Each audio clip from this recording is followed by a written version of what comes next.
para dar inicio a la actividad académica, los dejo con el doctor José Alfredo Pérez Duarte, director de la Escuela Nacional de Defensa de la Competencia y de la Propiedad Intelectual, quien estará a cargo de la moderación de esta mesa redonda.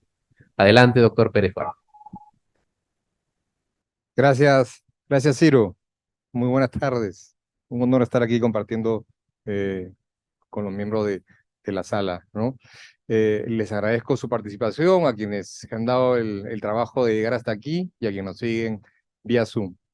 Esta mesa redonda se enfoca en el desarrollo de conocimientos teóricos y prácticos para identificar potenciales barreras burocráticas, analizarlas y comprender cómo funciona la sala especializada en eliminación de barreras burocráticas. Los participantes van a obtener una visión general del marco regulatorio y van a aprender conceptos clave relacionados con la eliminación de barreras burocráticas. El objetivo es informar y analizar la importancia de eliminar estas barreras para la economía nacional y el rol que cumple la ciudadanía para formar parte activa en este proceso. A continuación les voy a comentar la dinámica que vamos a seguir en esta mesa redonda.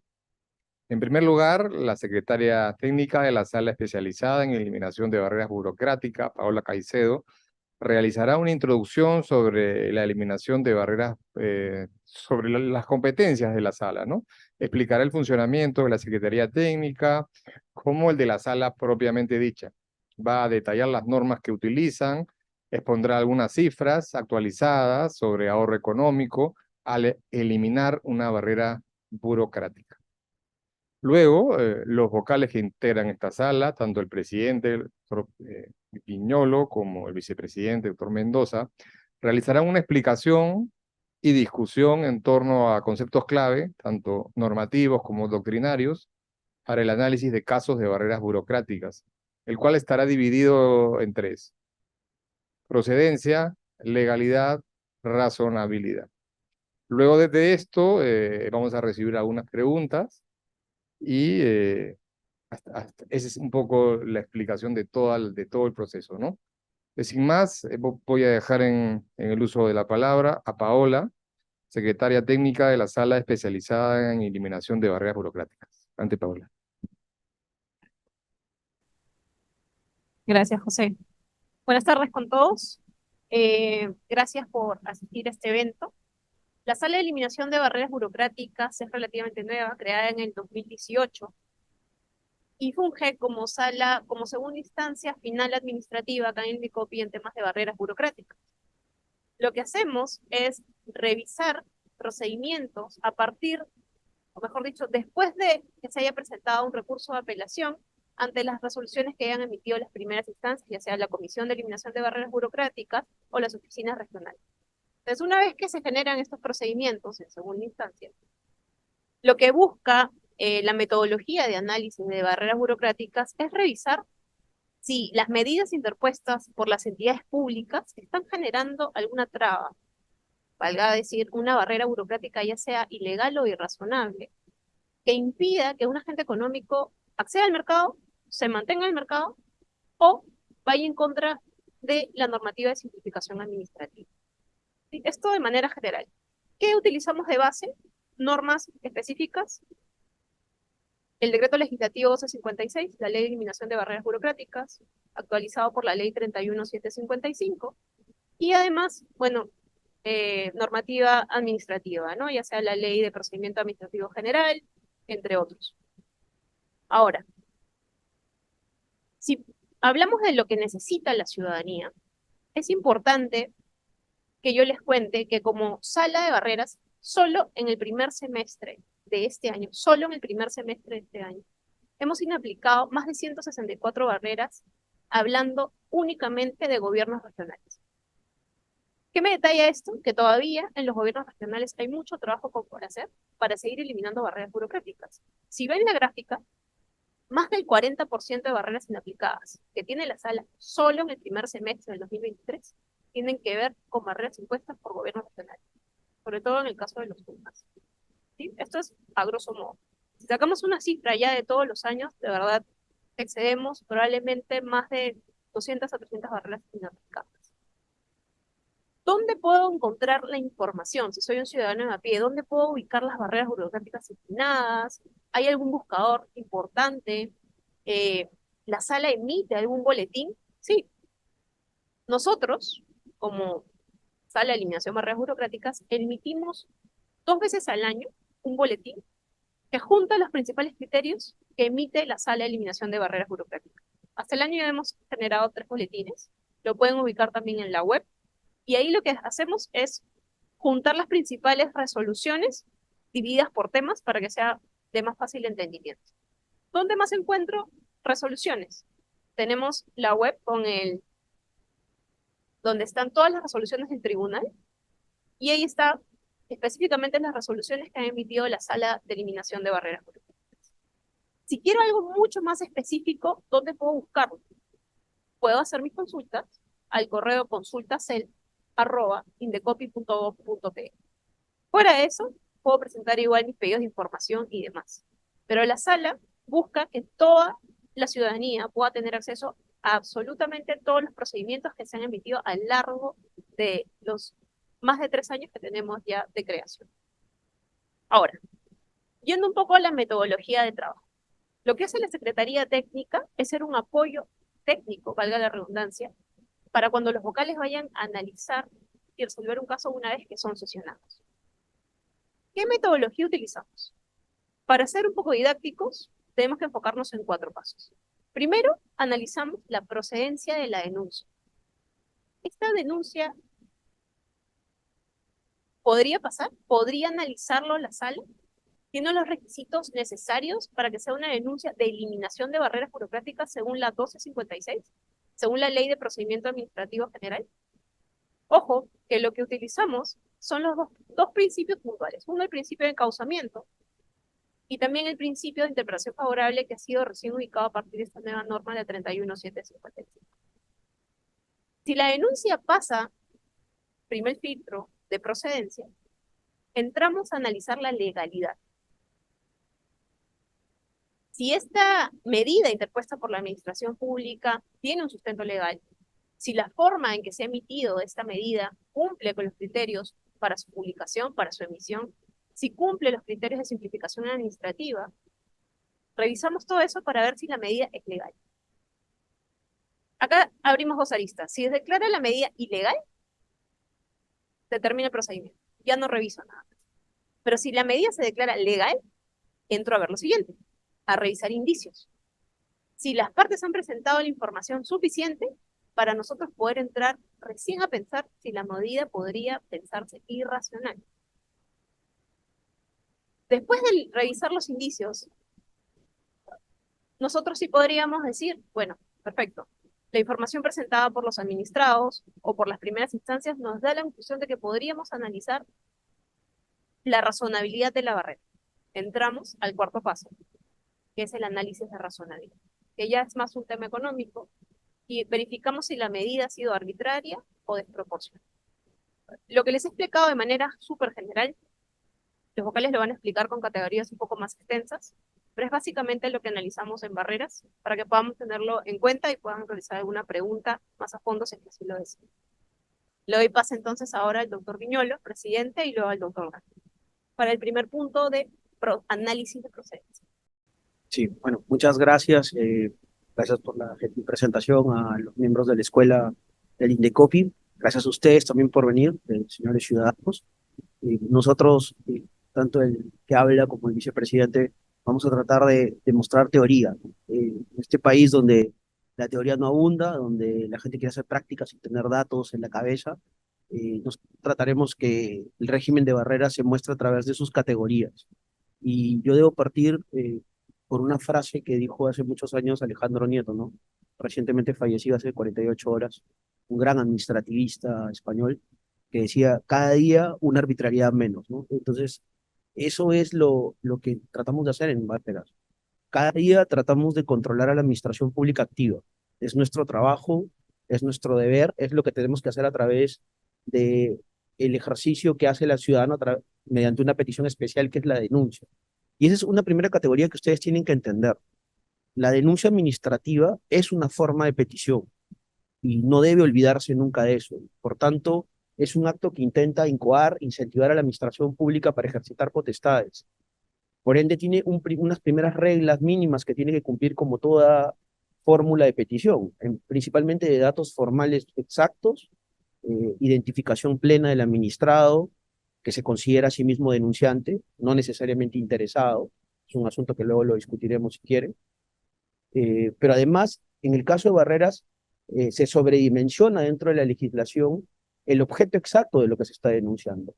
Perfilar bien en una denuncia de Barreras es un asunto central, casi un arte modular, un arte de arcilla, ¿no? En donde uno tiene que ir realmente moldeando las cosas exactas que se consideran como medidas dentro de nomenclaturas y el amasijo de palabras que hay en el 1256 y la ley, ¿no? Porque exactamente si uno quiere llevarlo a categorías conceptuales, las medidas son muchas cosas que pueden ser denunciadas. Hay tanto ejercicio de potestades, actos administrativos, por otro lado, y actividades materiales. Las tres cosas son institutos jurídicos diferentes que se miran en Barrera. Por un lado, el ejercicio activo, por otro lado, el acto final, y por otro lado, la actividad no jurídica de la administración pública. Esas tres cosas están puestas dentro de las nomenclaturas generales que el legislador ha querido plantear como elementos denunciables ante la SAEL y ante el órgano de primera instancia.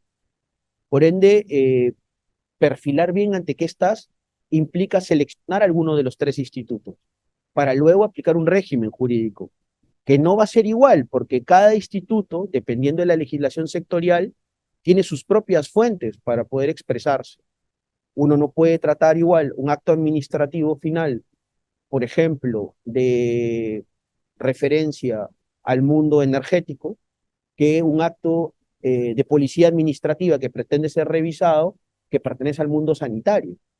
Tienes que, por tanto, conocer perfectamente las fuentes que rigen la submedida escogida para ser denunciada. Por ende, tienes que estudiar. Tienes que estudiar claramente cómo está compuesto el régimen de fuentes, principalmente normativo.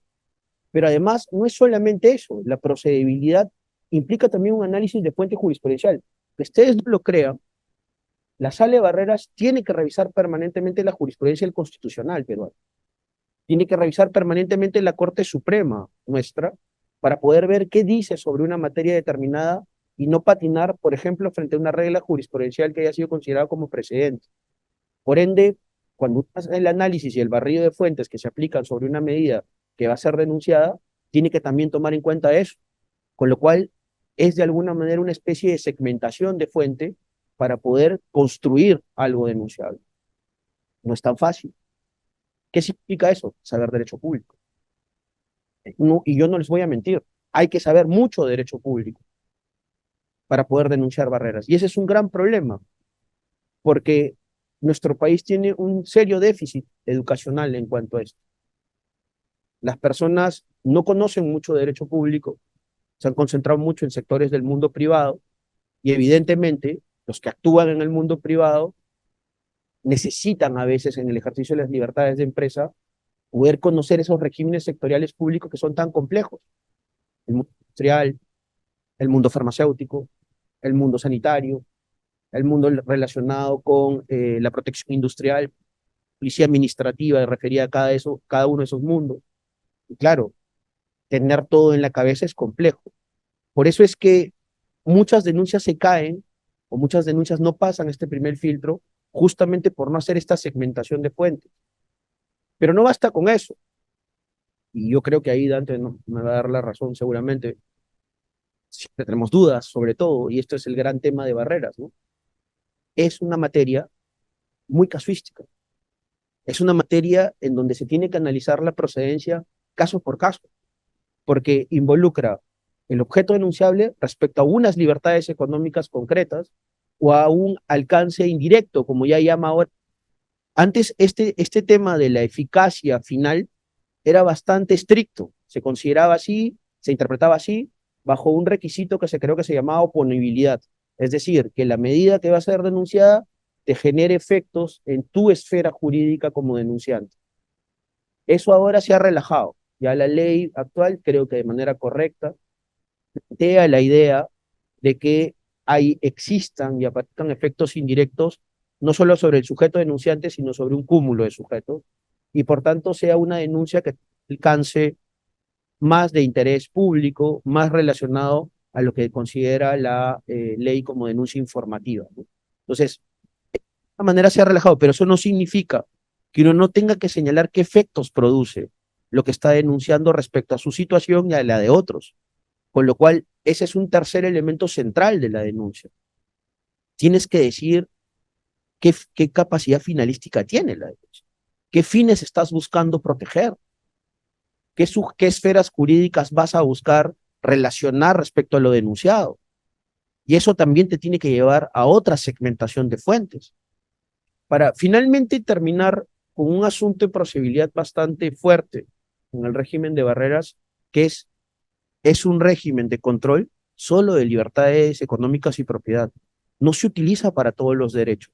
Y eso es algo que creo que está bien, porque históricamente, cuando uno revisa los antecedentes históricos de este régimen antes del 1256, siempre se metió dentro del mundo del análisis económico-social del país, ¿no? La economía social del mercado.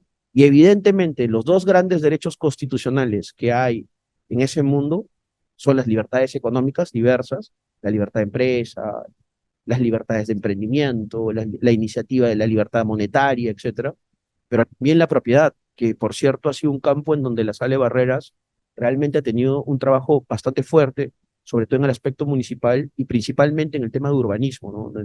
Donde hemos, varios de nosotros y los que han pasado antes que nosotros, han trabajado mucho para poder permitir que la propiedad urbana sea un derecho que se despliegue, ¿no? Entonces, yo creo, resumiendo, que son esos cuatro elementos centrales que uno tiene que tomar en cuenta para denunciar. Saber qué es un denunciante, saber qué objeto denuncias y sus fuentes, cómo ese objeto se liga a una finalidad que tiene que evidentemente ser protegida ante el régimen de barreras dentro de sus nomenclaturas, que luego si quieren se las señalo, y finalmente entender es un sistema que solamente protege una cantidad de derechos constitucionales muy limitada. No es para todos los derechos. Con lo cual, no puedes venir a discutir acá asistencia sanitaria, no puedes venir acá a discutir asuntos relacionados con el Estado social, no es parte de lo que nos toca hacer y no somos competentes.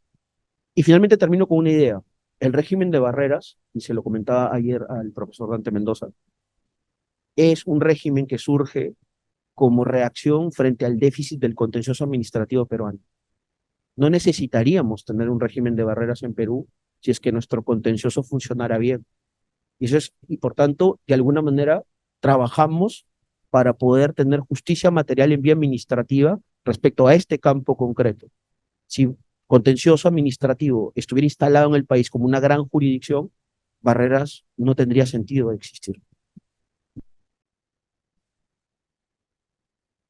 Gracias, Orlando. Y en realidad te me adelantaste, ¿no? Porque de lo que iba a hablar precisamente era de eso, el marco conceptual que hay detrás de las barreras burocráticas. Eh, ¿Qué es lo que hace? Porque cada vez que estoy fuera del país y hablo sobre las barreras, me miran, pero como loquito. O sea, ¿qué cosa es lo que están haciendo en Perú? ¿Y cómo es posible que desde la perspectiva administrativa controlemos a la administración pública? Y hay veces que me dicen, bueno, ya, ok, el Ejecutivo controlando al Ejecutivo. Hasta ahí podríamos llegar. Pero de repente no, o sea, el Ejecutivo gobierna, perdón, controla también a los gobiernos subnacionales. Ups, o sea, como que ya comienza a decir, pero no que eran autónomos constitucionalmente hablando. Esta es suerte de cuasi jurisdicción en lo que es crear, como decía el doctor Viñolo, para poder proteger, no a toda la población, porque no somos los grandes censores de toda la administración pública, pero sí por lo menos a aquella que vive en el mundo económico. Recordemos cuál es el contexto de Indecopies. Indecopies es una institución que busca asegurar la permanencia, la pervivencia, el éxito de un modelo, de una opción de modelo económico dentro de nuestra economía social de mercado. Entonces, el control de barreras burocráticas va por ahí. Entonces, claro, este primer análisis de procedencia es importante. ¿Por qué? Porque no entra cualquier cosa. O sea, no es que tú puedas, porque el gobierno o porque la municipalidad o porque el gobierno regional está haciendo algo incorrecto, inmediatamente se tenga acceso al Indecopi, organismo dentro del Poder Ejecutivo, para que pueda activar un mecanismo de control. Y esto a veces nos genera y nos cuesta por ahí algunas denuncias o nos genera algún malestar, digamos, también en la población que dice, ¿para qué existe? Bueno, existimos dentro de la lógica del INDECOPI para proteger la competencia, la propiedad intelectual y el acceso al mercado. O sea, hay una lógica dentro de la actuación del control de barreras burocráticas y esa es una de las razones por las cuales no todas las denuncias proceden.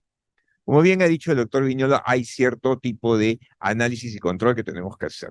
Primero, eso es el del interés, ya hemos hablado, o sea, tengo que tener una barrera que me afecte, o sea, tiene que haber algo que me ligue, digamos, a esa barrera para poder tener acceso a esta, voy a llamarla justicia administrativa, que desarrollamos en nivel de barreras burocráticas.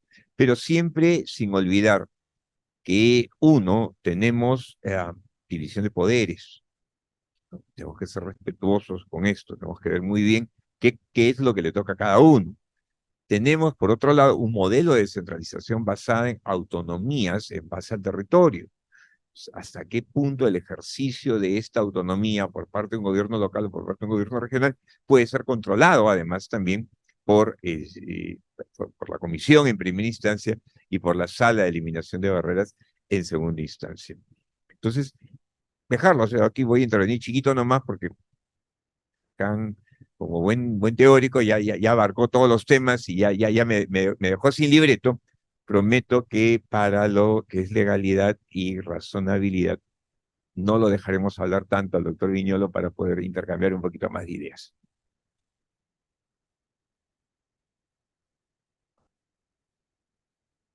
O sea, ahora vamos a dar pase igual al análisis de legalidad. ¿Qué pasa entonces, doctores, si ya la denuncia pasa al análisis de procedencia?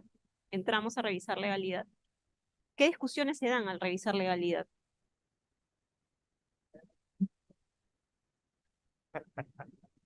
Bueno, mejor te dejo a ti primero. Ok, legalidad. Veamos. Estoy acá y les voy a ser bien franco. O sea, todavía no cumplo un año, tengo algunos meses nada más, ¿no? Y ya me he peleado con 6 ministros, ya he sido declarado persona no grata en varias instituciones públicas, ¿no? Es terrible, ¿no? Porque precisamente, o sea, lo que me dicen es que estás diciendo de que lo que estamos haciendo es ilegal, nos estás acusando de ilegales.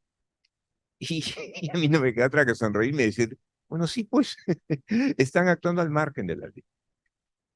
La ley en nuestro país no es, pues, la ley, ¿no? O sea, el fruto de un consenso en el Congreso, de un trabajo, pues, en donde han participado equipos técnicos de primer nivel y en donde se han desarrollado cosas espectaculares.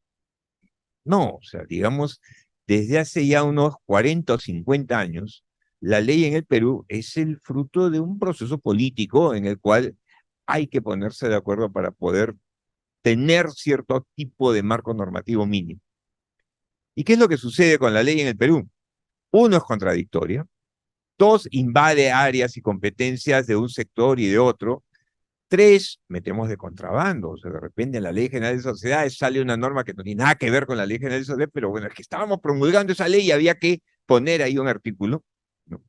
Entonces, técnica legislativa, que fue además una de las primeras aficiones que tuve, mi tesis de bachiller en Derecho, en aquellas épocas cuando se hacían tesis para hacer bachiller primero en Derecho y después había que sustentar un grado, un título, fue precisamente sobre la técnica legislativa, o mejor dicho, sobre la falta de técnica legislativa que tenemos en el Perú. Y claro, tenemos falta de técnica legislativa en el Congreso, pero para que no digan que, oye, se está atacando al Congreso, nada, para nada. Vámonos a la administración pública. La mayor cantidad de regulación que existe en el Perú no es una regulación que venga del Congreso, es una regulación que viene de la administración pública, en los 3 niveles. Y exactamente el mismo problema también lo observamos. Desde el Ejecutivo se está haciendo unos esfuerzos increíbles por calidad regulatoria, el ahí, el impacto, o sea, pero son cosas que les juro que además uno participa en una de estas conferencias y se termina durmiendo. Son aburridas hasta la remaceta. Y uno tendría que preguntarse por qué. ¿Por qué es aburrido hacer las cosas bien? ¿Por qué no podemos entender que hay ciertas categorías que tenemos que respetar. ¿Por qué no aprendemos en primer lugar la pirámide de Kelsen? O sea, no sé cuántos de acá sean abogados, pero ¿sabes? A mí me la enseñaron creo que en mi primera clase de Derecho. Tan pronto entré en facultad, puse mi patita en la facultad. Lo primero que me dijeron, oye, acá hay un tema de jerarquía.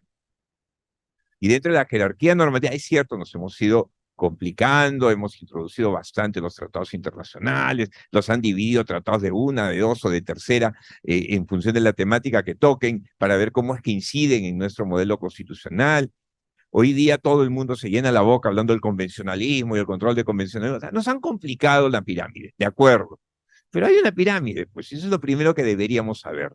No puedo, por norma administrativa, zurrarme una disposición legal. O sea, eso es algo tan elemental como eso.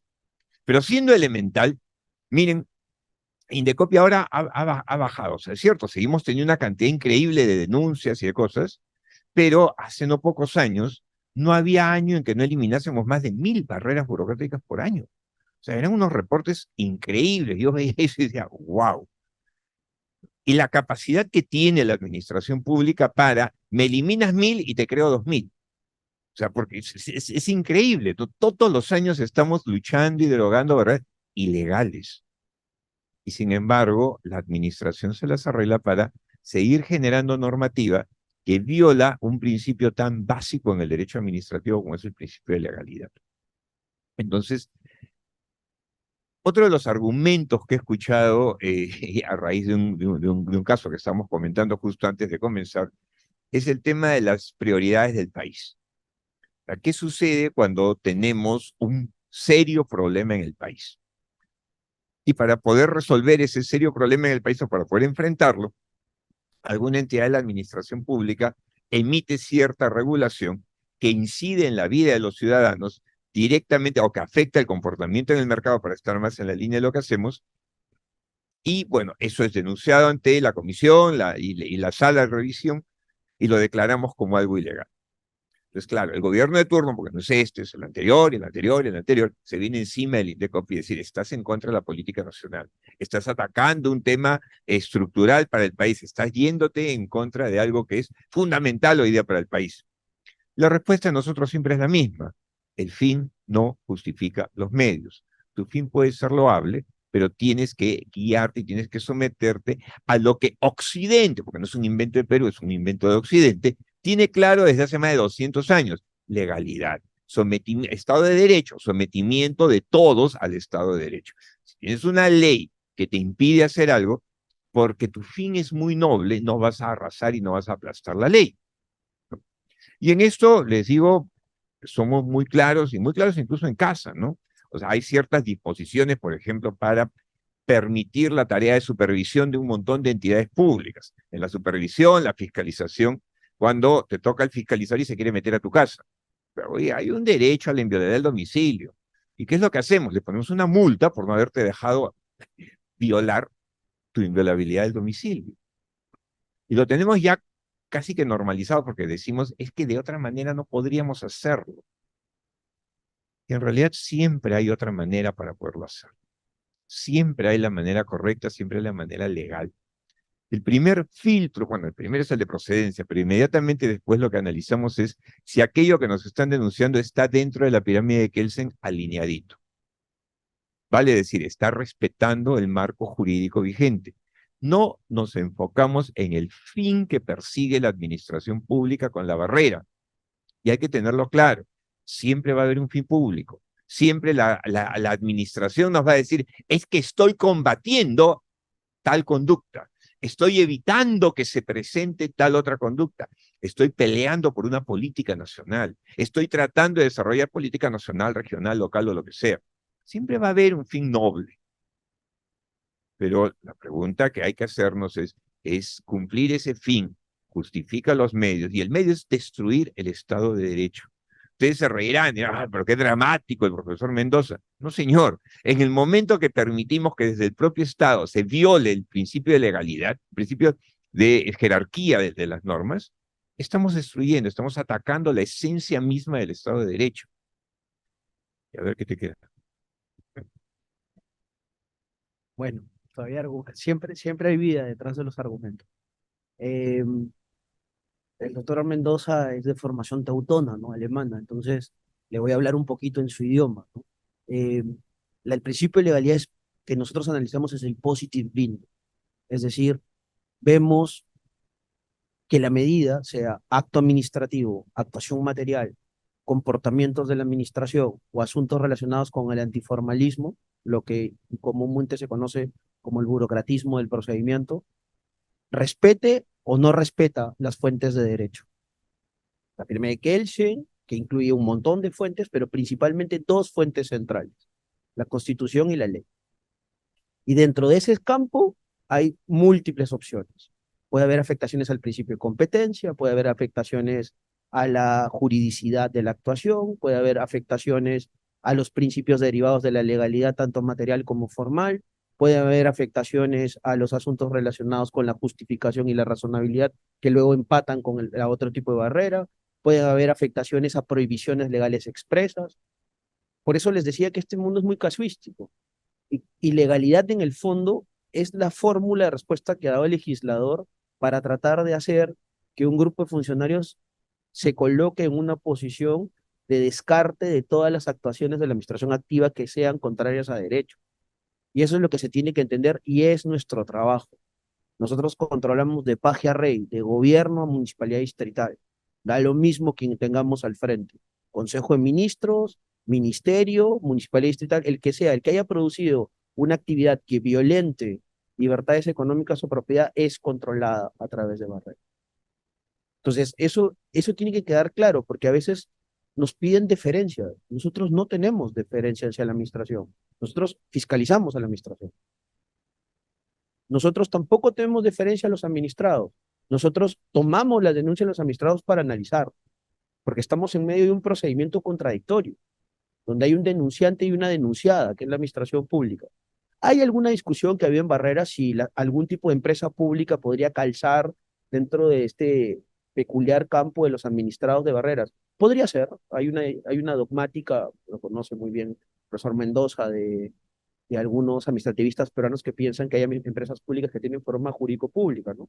Banco de la Nación, etcétera, que podrían hacer algún tipo de actividad administrativa, ¿cierto? Pero todavía no hemos llegado a ese punto. Principalmente nos hemos y tengo bastante, en las más de 1000 y pico administraciones públicas que hay en este país. Entonces, campo hay bastante. Pero legalidad también significa principios, aunque ustedes no lo crean. Los principios que son tan detestados en este país, y eso yo lo puedo decir porque mis alumnos no me van a dejar mentir, ¿no? Y también mis colegas profesores, ¿no? Los principios en Perú es una lucha de todos los días para hacer que existan. Porque el principio se sigue pensando que es una cosa abstracta, mentira. El principio tiene reglas inmanentes que son socialmente aceptados por todos. Lo que pasa es que en Perú hay gente que no le interesa asumirlo. Y mucha gente proviene del mundo de la burocracia, ¿no? Del mundo de la administración pública. Entonces, los principios de alguna manera han encontrado en el sistema de barreras una fórmula para poder protegerlos en su virtualidad. Y hay muchos casos que hemos visto de urbanismo y sobre todo de asuntos sectoriales donde los principios nos han servido para poder descartar una medida, sea por comportamiento o por actividad jurídica, como contraria a esa figura esencial y que salga de barreras, y que salga por barreras, ¿no? Entonces, también tiene que ver con principios. Entonces, la casuística es bastante variada, pero principalmente lo que tratamos de hacer es que el Estado de Derecho funcione, de alguna manera. Y eso yo me siento orgulloso. El día que me vaya de acá, le podré decir a los demás que serví a mi país haciendo lo que más me gusta, ¿no? Que es aplicar derecho en el caso concreto. Y que, bueno, al fin de cuentas, errores más, errores menos, los errores son nuestros, las ventajas serán para los ciudadanos, ¿no? Eso es lo más importante. La verdad, Le salió la vena política al doctor Viñol. Gracias, doctores. Pero entonces, imaginemos que tenemos un caso que hemos pasado el análisis de legalidad, ¿sí? Teclado barrera biblioteca legal, pero seguimos en el análisis, ¿no? Y acá viene una parte muy interesante que siempre discutimos en sala, los indicios. ¿Cuándo son indicios suficientes? Los indicios deberían, o sea, las pruebas que presentan los administrados tienen que lograr generar que estos indicios puedan demostrar si la medida es arbitraria o desproporcional. Pero es una valla un poco peculiar que se pone al momento de presentar indicios. ¿Cómo revisamos el tema de indicios antes de pasar al análisis de razonabilidad. Tiene que ver con una vieja discusión que hubo en la sala, ¿no? En la sala es una vieja discusión bien interesante en la sala sobre la teoría de la prueba aplicada a barreras, ¿no? Y esto deja algunas enseñanzas incluso para clases, ¿no? Hay dos posturas, hubieron dos posturas reales en la sala, ¿no? La primera que pedía una prueba casi plena para el tema de indicios, ¿no? En donde la oponibilidad sea completamente comprobada, en donde el efecto económico y de irracionalidad, de falta de motivación, de justificación, recayera exactamente sobre él y él pruebe que se le está afectando. Y claro, la postura de los dos administrativistas después, que estuvimos después, que es una postura diferente, porque creemos que la prueba plena en vía administrativa es casi imposible de lograrse, ¿no? Y creíamos que más bien íbamos por el sentido de la obligación que no tengo deber de soportar. Era el concepto que utilizábamos para poder descartar. Hasta ahora no hemos llegado a un precedente en esto. Yo sí creo que hay tres principios que rigen la prueba en el tema de indicios: libertad probatoria, contradicción y la posibilidad exacta de tener medios diferentes al solamente jurídico para poder engarzar prueba indiciaria, que los indicios evidentemente no quiebran por completo algunas presunciones, eso hay que también tomarlo en cuenta. La presunción de validez, por ejemplo, de algunas cosas que hace la administración pública, no se quiebran con indicios. Se necesita un tipo de prueba más alta, es casuístico también el asunto. Y finalmente, para que Dante también tenga ahí un espacio, me parece que el tema de indicios también pasa por las posibilidades que tiene el administrador de construir pruebas, ¿no? O sea, muchas cosas, los administrados no tienen acceso a esos medios. Por ejemplo, justificaciones económicas que se dan en cierto tipo de reglamentos, ¿no? Me parece que ahí la situación es mucho más compleja, incluso aplicando el acceso a la información pública, ¿no? Porque hay ciertas cosas que pueden ser declaradas confidenciales y ahí es donde la administración tiene que equilibrar la balanza, o sea, nosotros pidiendo esas pruebas para poder construir finalmente una verdad dentro del procedimiento. Sí, ¿no? Estamos hablando de antes de entrar al análisis de razonabilidad. El tema del indicio, como les dice Orlando, nos ha generado más de una discusión, un interesante debate además respecto a cómo es que debe leerse la norma, ¿no? Ah, hay una frase popular que es, lo que se ve no se pregunta. Claro, uno puede decir, esto es obviamente irracional, pero si es que el administrado solamente ha alegado, ha dicho que es irracional, tenemos por el momento todavía en la sala la idea de que no podemos seguir adelante, ¿no? Que tiene que haber un aporte adicional de prueba de esta irrazonabilidad de la medida que ya hemos declarado legal, o sea, que ya ha pasado el filtro de legalidad. Y siempre me gusta poner un ejemplo que no tiene nada que ver con barreras, pero para que rápidamente entiendan cómo algo puede ser legal pero irracional. Protección al consumidor. La norma te dice que puedes multar, puedes sancionar las infracciones al Código de Protección al Consumidor, creo que con hasta 700, 800 UITs. O sea, prácticamente $1.000.000. Por eso, convertidas esas UITs a soles son $1.000.000. Y claro, a un bodeguero lo pescan vendiendo un paquete de galletas de soda vencidas. Hoy día es 5 de octubre, el paquete de galletas de soda venció el 30 de septiembre. ¿Qué multa le ponemos? De acuerdo a ley, podríamos ponerle $500.000 de multa. Y sería una multa legal, pero es racional. Absolutamente para nada. Ahora traslademos esto al tipo de imposiciones que se hacen para hacer comercio, para hacer negocios. Es legal, yo recuerdo un caso muy antiguo, es legal, por ejemplo, que las municipalidades cobren una tasa por licencias de anuncios y publicidad. Hubo un momento en que una municipalidad empezó y después el resto le siguieron, en que, ya, vamos a cobrar entonces porque las empresas tienen la calcomanía de Visa, Amex, Mastercard, Saga Falabella, Ripley. Ya, entonces vamos a cobrar una licencia por cada calcomanía que están poniendo. Entonces, sí, legal, uno sí, pues puedes cobrar licencia finalmente su publicidad. pero ¿es racional? Y claro, si eso lo denunciaran hoy día, imaginemos que esa práctica se lleve a cabo hoy día y fuese denunciada, pese a lo obvio que es, digo, lo que se ve no se pregunta, es obviamente irracional, si es que el denunciante no pasa de la simple alegación, ahí nos vamos a quedar. Se va a declarar infundada esa denuncia. Y es un tema de permanente debate al interior de la sala si esa lectura de la ley es la correcta. O sea, lamentablemente la ley aquí es, no voy a decir bastante clara, pero bastante más clara en inclinarse a la posición que venimos teniendo, ¿no? Pero a mi querido presidente y a mí como que nos está escaldando un tanto esa medida, ¿no? Probablemente en algún momento encontremos la manera de podernos librar de el tener que exigirle al administrado algo más que la simple alegación para poder pasar al análisis de razonabilidad.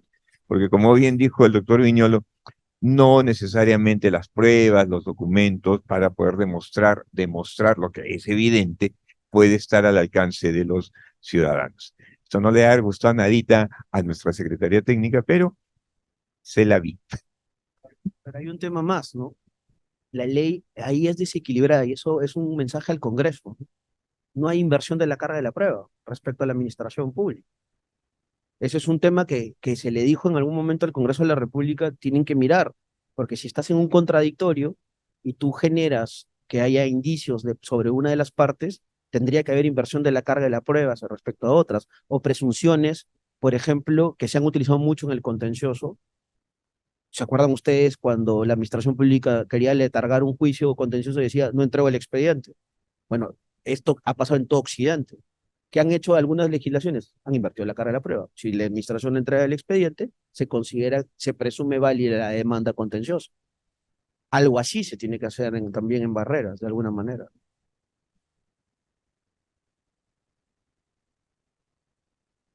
Bueno, entonces, imaginemos ahora seguimos en el recorrido. Estamos en un caso que pasamos la parte de indicios. Han pasado la valla, son indicios suficientes. Y ahora, la parte que ha presentado la denuncia tiene que demostrar que la medida es razonable, que no es arbitraria y que genera algún beneficio, sobre todo económico, ¿no? ¿Cómo hacemos el análisis de razonabilidad? Sobre todo cuando a veces las entidades solamente adelantan que tiene un interés público y que por eso es razonable. ¿Qué opinan, doctores?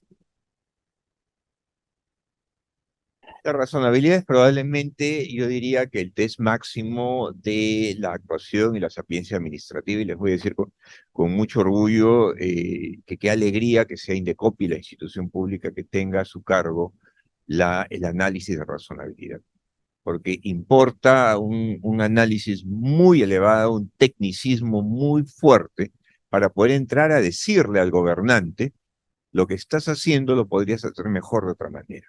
El fin público que estás persiguiendo podrías conseguirlo también de otra manera, cuando históricamente se puede decir, discúlpame, pero a mí me eligieron para gobernar y no a ti, y yo he elegido este camino y se acabó.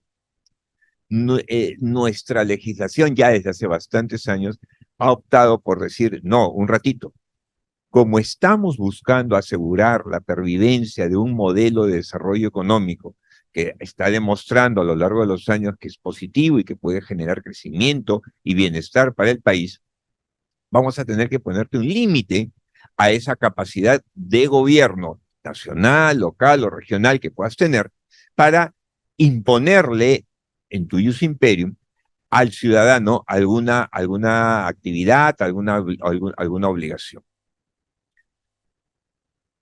Y se ha designado que sea el Indecopi aquel que tenga que hacer ese análisis.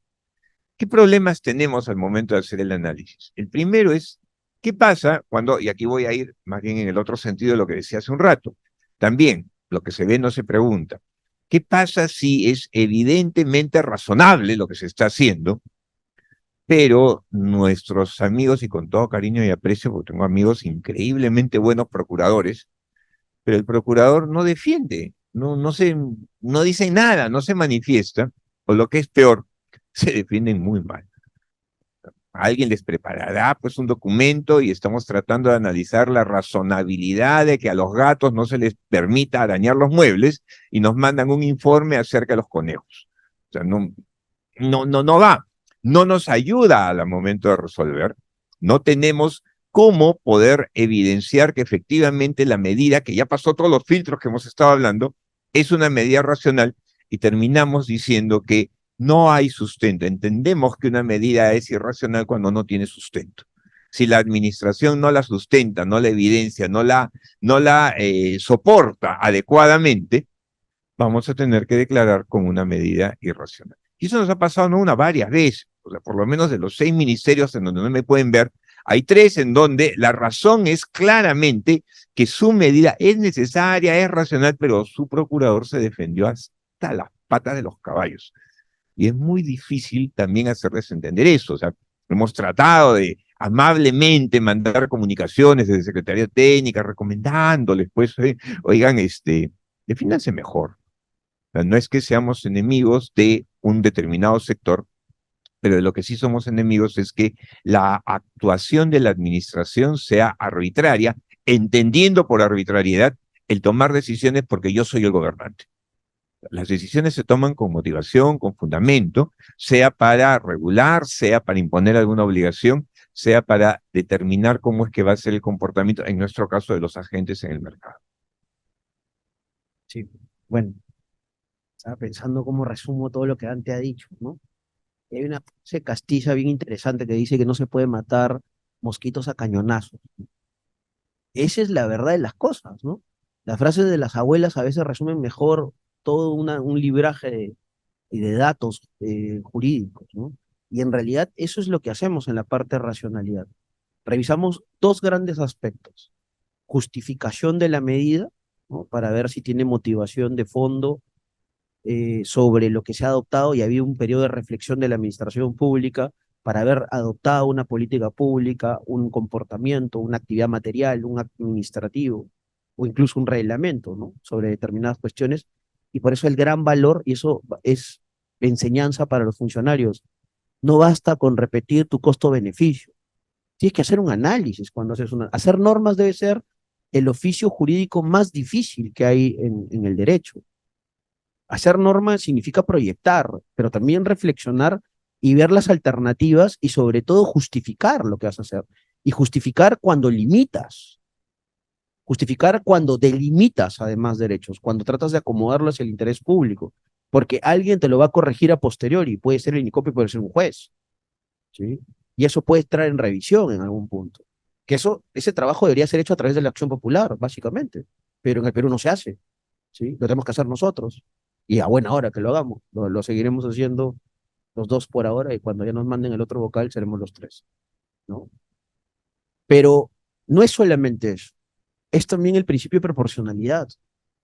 Ese principio entra en la discusión de razonabilidad.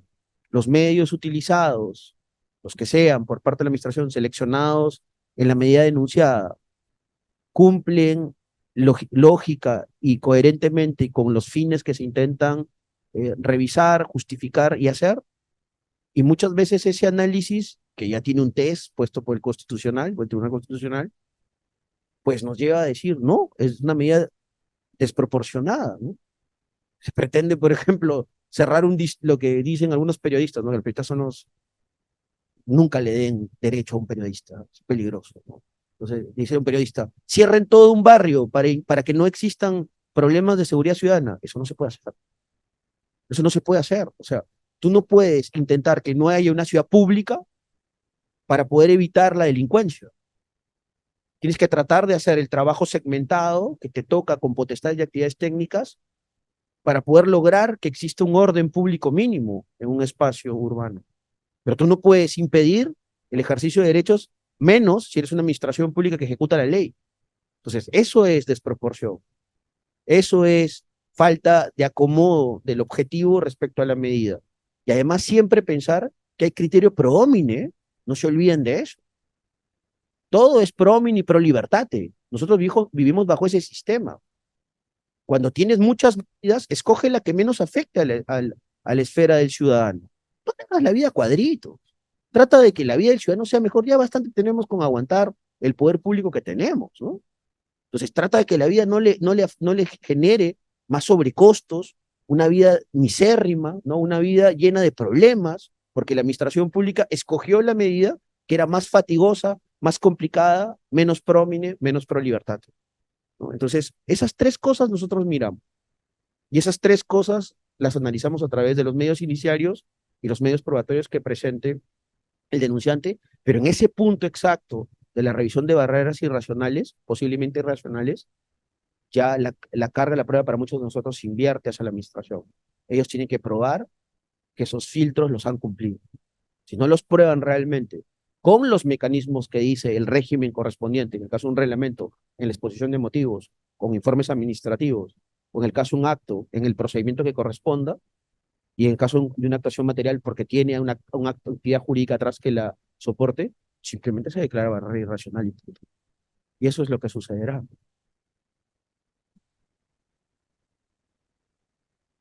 Correcto, José. Bueno, muchísimas gracias. Sinceramente, ha sido un lujo. Hasta yo decía, hasta es histórico que tres funcionarios públicos se sienten aquí y compartan su razonamiento, su día a día, la razón de ser de su trabajo, ¿no? Y darle cara a la ciudadanía, a la juventud. Eso no es común. A ver, vamos a comenzar entonces con la ronda de preguntas. Aquí hay una para el doctor Viñolo, que la voy a leer textualmente. Con la modificación del decreto legislativo, no me dice el número, en donde se modifica el artículo 15, en donde eliminan indicios suficientes para incluir que el administrado presente algún indicio, ¿no implicaría una flexibilización de lo que es un indicio o indicio razonable para permitir que la sala o comisión pueda pasar a analizar la razonabilidad?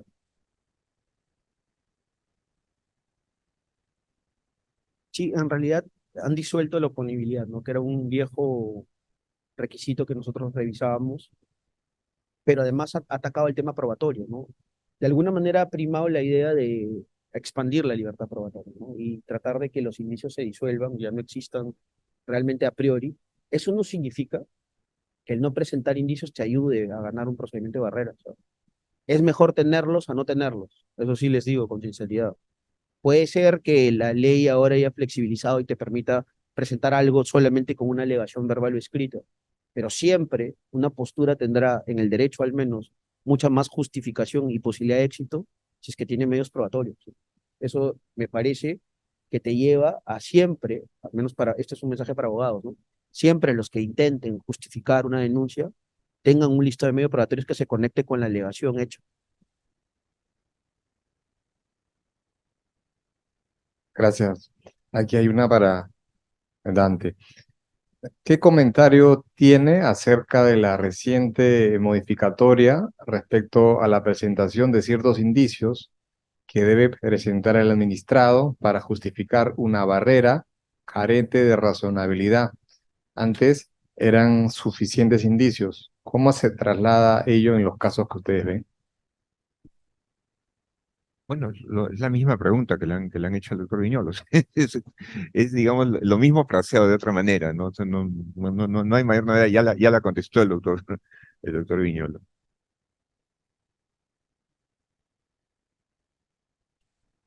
¿Qué otro tribunal en el mundo exige indicios para hacer análisis de proporcionalidad?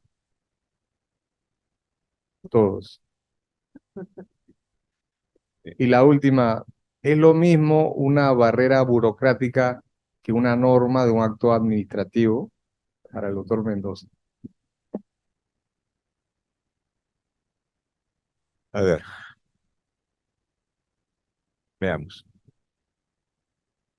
Si vamos a entender por barrera cualquier cosa que limite nuestra libertad, pues sí, ¿no? Todo es barrera. O sea, de hecho, ahorita entre ustedes y nosotros hay una barrera, que son estas sillas. Ahora, que sean barreras burocráticas, ya es otra categoría. Que sean barreras burocráticas ilegales, es otra categoría. Que sean barreras burocráticas irracionales, ya es otra categoría. Pero en principio, pues sí, o sea, puede haber una barrera materializada en un reglamento, en una norma administrativa, puede haber una barrera materializada en un acto administrativo, puede haber una barrera materializada en una actuación material. O sea, digamos, bueno, que esa barrera sea burocrática, vale decir, impida el acceso, el libre desenvolvimiento de los agentes económicos en el mercado, sería un primer filtro. Segundo filtro, que esa barrera esté acorde a lo que dice la ley. Probablemente la ley diga, oiga, usted para hacer negocio tiene que tener una licencia. Pues se acabó, es una barrera legal absoluta, pero que es barrera. Eso no lo vamos a negar, pero es una barrera absolutamente legal. Ahora, que sea una licencia que tenga que renovarla cada 15 días, wow, ahí hay un tema de irracionalidad. Bueno, y también de legalidad, porque hoy día la ley no lo permite. Pero imaginemos que la ley no diga nada sobre el respecto, sería una barrera irracional. Claro. Barrera es cualquier tipo de limitación que pueda hacerse a nuestra libertad. Barrera burocrática, que esa barrera venga del Estado. Barrera burocrática que afecta al mercado, será una barrera que nos impida el libre desenvolvimiento dentro del mercado, dentro de las actividades económicas. Barrera burocrática ilegal, aquella que además va en contra del marco jurídico, e irracional, aquella que estando dentro del marco jurídico es ejercida de una manera inmotivada, irracional, irrazonable. No sé si con esto contesta la pregunta, ¿no? ¿O quieres complementar? A ver, como dice Dante, que soy teórico, estaba pensando aburrido, ¿no? Sí, debe ser. Debe ser difícil escuchar a un profesor, ¿no? Me pongo el otro lado y digo, sí. Ya es que ha pasado tanto tiempo que uno salió de la universidad que ve eso. Pero mire, barrera es un megaconcepto. En realidad involucra los tres administrativos que uno estudia en el pregrado. Involucra la actividad material, la actividad jurídica y la actividad normativa.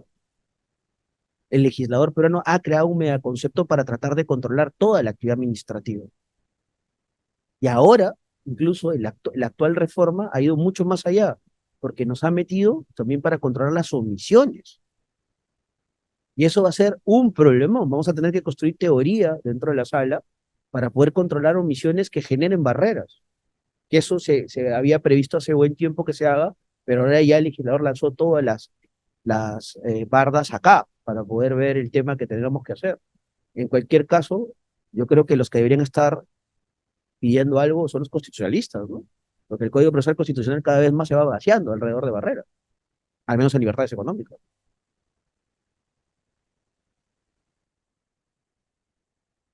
Muy bien. Agradecemos a todos los vocales, a la secretaria técnica, a todo el equipo de la sala especializada en eliminación de barreras burocráticas y al doctor Pérez Duarte por su participación. Todos ellos les agradecemos porque han compartido sus conocimientos y experiencia con nosotros. Agradecemos también la presencia de todas las autoridades y funcionarios públicos que nos acompañaron en esta mesa redonda. Finalizamos sin dejar agradecer al público en general y a los estudiantes universitarios que han asistido el día de hoy y los invitamos a la próxima mesa redonda y a todas las actividades académicas que realizaremos. Para ello, les pedimos estar atentos a las redes sociales del Indecopi y a la página web de la Escuela Nacional del Indecopi.